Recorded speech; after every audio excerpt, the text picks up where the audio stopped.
Can you hear me? Yes. Very well. Yes. Right, this is one, it's about my great aunt. Can't see him now, that's better. Right, that's better. Yeah. Ill luck, she told me, would follow hawthorn flowers into the house. Despoliation of their sacred tree provokes the wrath of elves. But the holy thorn in Glastonbury, she said, blooms on Christmas Day. And the lost 10 tribes of Israel found their new home in Ireland. I drank her stories like a honeybee sucks nectar, dreamed of Cuchulainn battling with the tide. Doubt for me was somewhere down the line.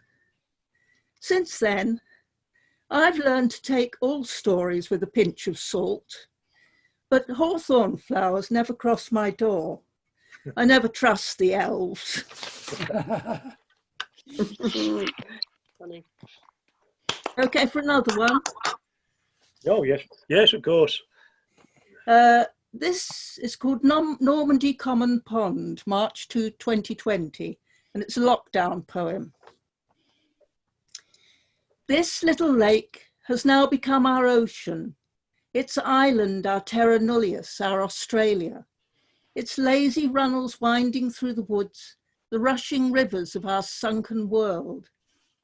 Yesterday, we walked around its banks to breathe the heady air of a brief freedom, to see the celandines shine like little suns.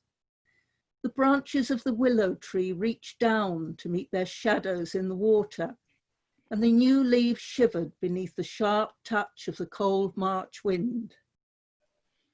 Last night, it was your heart that trembled like the willow leaves. I sit alone in silence. Yeah. Have you got time for one more? Just one. Yeah, one more is fine. All right, this is called Hiraeth, which is a Welsh word that means a homesickness for a home you cannot return to or maybe never was. Don't go home, it never was. The house where you once lived never stretched up to the sky. The mountain you ran down to reach the forest at its foot is only a hill. The river is a brook. The great lake only a little pond. Your anxious parents are not at the open door awaiting you. The lustrous fabric you remember has shrunk in the wash of time.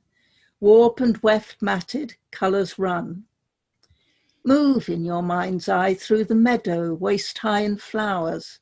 See in your thoughts the bright flight of the kingfisher over the river. Scuff your shoes in the leaf drift of the forest, but only in your dreams. Don't go home, it never was. The house where you once lived never stretched up to the sky. No. Very nice, Lorri. Thank you very much indeed. Super. I did enjoy hearing it, and I think we all did.